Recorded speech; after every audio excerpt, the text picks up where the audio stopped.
Picture this. A man stands in front of cameras, millions watching his every move, every word dissected by armies of analysts. But what if I told you that everything, the controversies, the victories, the scandals, were all part of something much bigger? What if the Donald Trump you see in the headlines is just the surface, and beneath it lies a web of secrets so intricate that powerful forces have worked tirelessly to keep them hidden? In the shadows of power, there are always things the public isn't meant to see. Deals made in private rooms. Conversations that never make it to the press. Alliances formed and broken behind closed doors. And when it comes to Trump, the stakes have never been higher. Because this isn't just about one man, it's about the machinery of power itself. The systems that control narratives, shape public opinion, and decide what truth the world gets to see. For years, we've been fed carefully crafted stories. The media presents one version. His supporters champion another. His opponents paint a third. But what's the reality beneath all the noise? What are the secrets that both his allies and enemies want to keep buried? What really happened during those pivotal moments that changed the course of history? Tonight, we're going where few dare to tread. We're peeling back the layers of myth, propaganda, and carefully constructed public personas to reveal something extraordinary. This isn't about left or right, conservative or liberal. This is about uncovering what's real. About exposing the mechanisms of power that operate beyond public view. About understanding the game that's being played while we're distracted by the spectacle. The truth is stranger than fiction. And what you're about to discover will fundamentally change how you see not just Trump, but the entire landscape of modern power. Are you ready? Because once you see it, you can't unsee it. Before we dive in, if you value content that goes beyond the surface and isn't afraid to ask the hard questions, hit that subscribe button right now. We're building a community of truth seekers, and we need you with us. Let's get into it. The year was 2015. A businessman descended a golden escalator and announced his candidacy for President of the United States. The media laughed. Political analysts dismissed him as a joke. Experienced politicians saw him as an entertaining sideshow that would fade within weeks. They were all wrong. But here's what they didn't tell you. Trump's political ambitions didn't start in 2015. They didn't even start in the 2000s when he briefly explored a presidential run. The seeds were planted decades earlier in rooms where real power congregates, in conversations that would shape his entire trajectory. Let's go back to the 1980s. Trump Tower had just opened, establishing Donald Trump as more than just another real estate developer. He was becoming a brand, a symbol of American success and excess. But while the public saw the glittering facade, something else was happening. Trump was building relationships with power brokers across multiple spheres, not just business, but politics, media, and international finance. These weren't casual connections. These were strategic alliances that would later form the foundation of something unprecedented. Here's where it gets interesting. Throughout the 80s and 90s, Trump appeared regularly in media, shaping his public persona with calculated precision. Every interview, every appearance, every controversial statement served a purpose. He was studying the media machine, learning how it worked, understanding what made people pay attention. While everyone else saw a brash businessman seeking attention, something more sophisticated was unfolding. He was becoming a master of narrative control, learning to dominate news cycles, to turn controversy into currency. But there were other things happening, things that stayed out of the spotlight. Business deals with international partners, connections to various political figures across the spectrum, financial arrangements that would later raise questions. The official story says these were normal business activities. But when you examine the patterns, the timing, the specific people involved, a more complex picture emerges. Fast forward to the late 2000s. The economy collapsed. The political establishment was exposed as either incompetent or complicit in the financial disaster. Public trust in traditional institutions was at an all-time low. And Trump was watching, calculating, seeing an opportunity that others missed. The system that had governed American politics for generations was vulnerable. The old rules were breaking down. And in that chaos, there was a path to power for someone willing to operate outside conventional political playbooks. When Trump announced his candidacy in 2015, the secret wasn't that he wanted to be president. It's that he understood something about the American electorate that the political establishment had completely missed. He saw the anger, the frustration, the feeling among millions of Americans that they'd been abandoned by their own government. He spoke directly to that sentiment in ways that traditional politicians couldn't or wouldn't. But here's the deeper secret. Was this genuine populism, or was it strategic manipulation? Was he truly an outsider challenging the system, or was he another player who simply understood the game better than his opponents? The answer is complicated, and that's exactly the point. During the 2016 campaign, something extraordinary happened. The traditional media, despite being overwhelmingly hostile to Trump, couldn't stop covering him. Every controversial statement, every rally, every tweet dominated headlines. His opponents spent millions on carefully crafted advertisements while Trump got billions in free media coverage simply by being provocative. Was this accidental? Or was it the culmination of decades spent learning to manipulate media attention? Then there's the digital dimension that few people fully understood at the time. While traditional campaigns were still operating on 20th century models, something revolutionary was happening in the digital realm. Data analytics, micro-targeting, social media manipulation, all of these tools were being deployed with unprecedented sophistication. Both sides were doing it, but the narratives around who did what and how effective it was became deeply politicized. The secret isn't just about what happened, it's about how much neither side wants you to understand the full extent of how modern campaigns actually operate. Election night, 2016 shocked the world. But for some people, it wasn't a surprise at all. They'd seen the data. They'd understood the Electoral College math.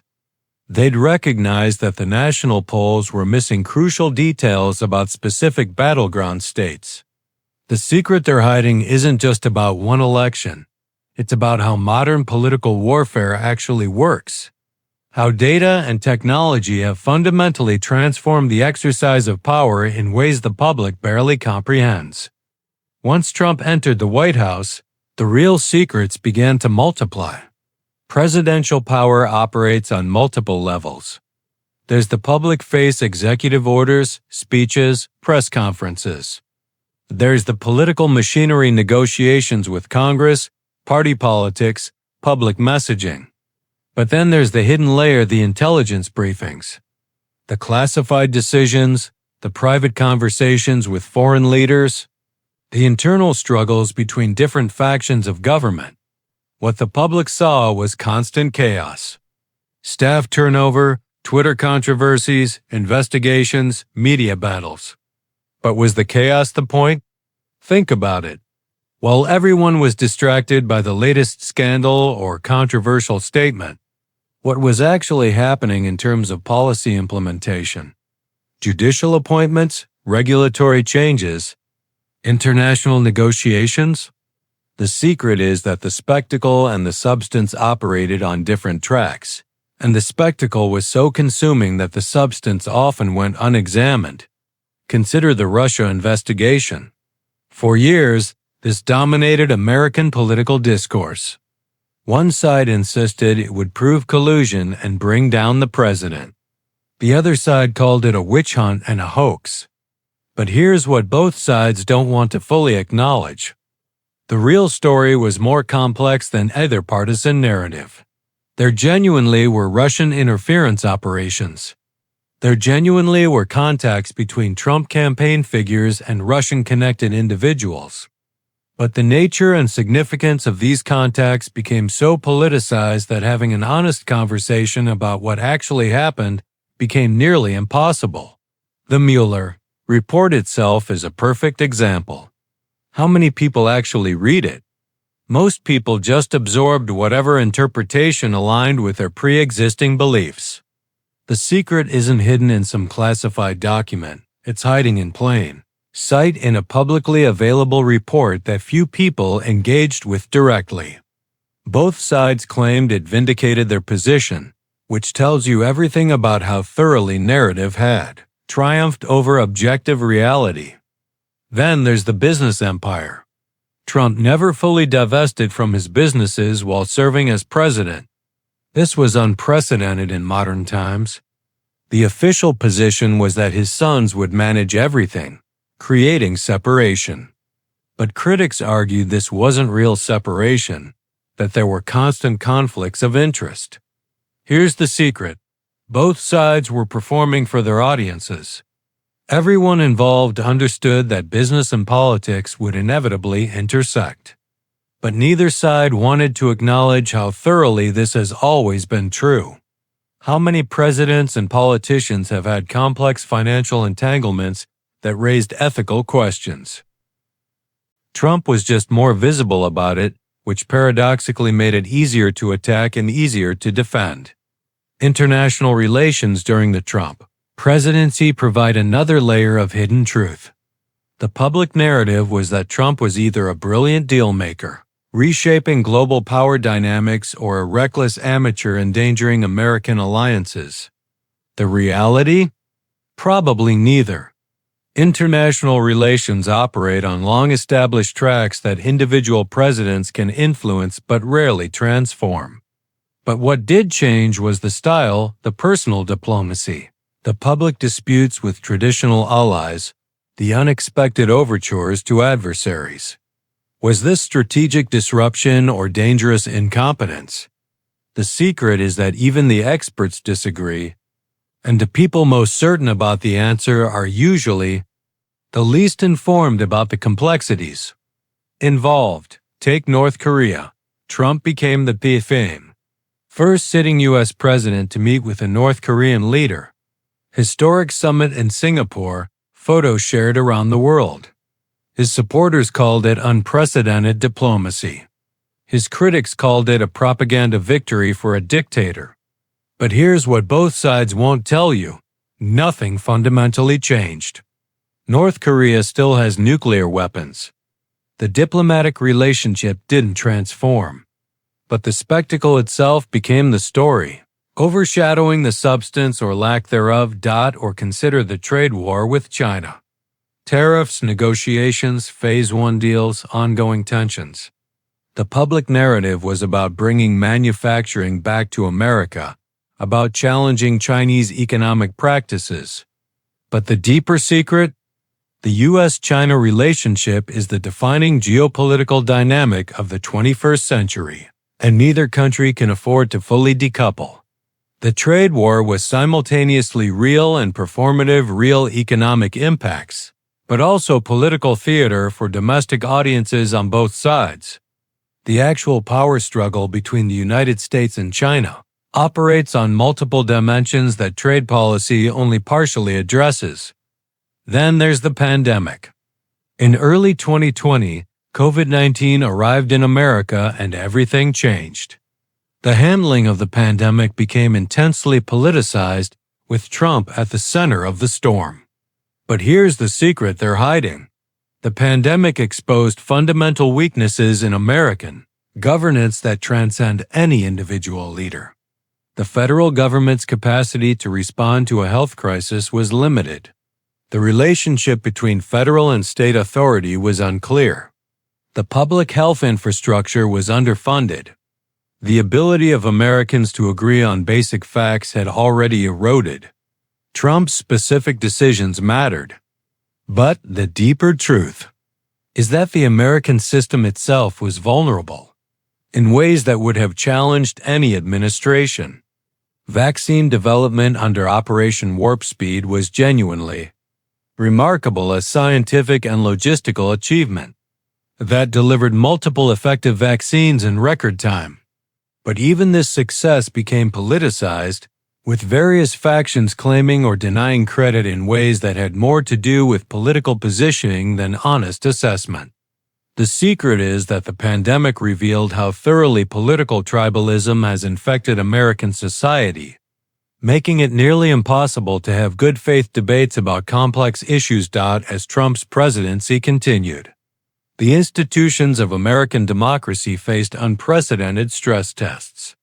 The question of executive power, congressional oversight, the role of courts, the independence of law enforcement and intelligence agencies, all of these came under intense scrutiny. What the public witnessed was interpreted entirely through partisan lenses. Constitutional crisis or legitimate exercise of executive authority? The secret is that American governance has always involved tension between different power centers, but the norms and informal rules that managed these tensions were breaking down. Trump accelerated this breakdown, but he didn't create it. The 2020 election brought everything to a head. Another campaign dominated by intense emotions, by narratives and counter-narratives, by information and disinformation. Trump lost the popular vote by 7 million ballots and lost the Electoral College. But he claimed the election was stolen, that massive fraud had occurred. His supporters believed him. His opponents insisted it was the most secure election in American history. And here's the uncomfortable secret. A huge percentage of Americans on both sides now believe that elections can be and are stolen, just not the elections they support. The faith in democratic legitimacy itself has been damaged in ways that go beyond Trump's specific claims. January 6, 2021, became one of the most controversial days in modern American history. The Capitol breach, the violence, the constitutional crisis as Congress was forced to evacuate during the certification of electoral votes. One side calls it an insurrection, an attempted coup. The other side downplays it as a protest that got out of hand. The secret? What happened that day was serious, was unprecedented, and was the logical culmination of years of escalating political rhetoric and declining faith in democratic institutions. Both sides contributed to creating the conditions where such an event became possible, even if the specific actors bear direct responsibility for their actions. The aftermath has been equally revealing. Congressional investigations, criminal prosecutions, ongoing political battles about how to interpret what happened. Trump's role, his intent, his responsibility, all of these remain contested. But the deeper secret is about American democracy itself. Can a system survive when a significant portion of the population no longer believes in its legitimacy? When different sides can't agree on basic facts about what happened? When institutions are trusted or distrusted entirely based on whether they support your political preferences? Even after leaving office, Trump remained the dominant force in Republican politics. He shaped primary elections. He drove news cycles. He maintained a devoted following that hung on his every word. His opponents have pursued legal cases on multiple fronts: criminal investigations, civil lawsuits, congressional inquiries. His supporters see political persecution. His opponents see accountability.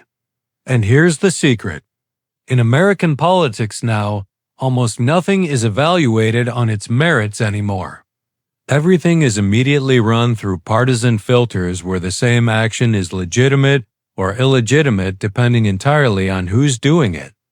The business, investigations in New York, the classified documents case, the January 6th prosecutions, the civil fraud trial, each of these has become a battlefield in an ongoing political war.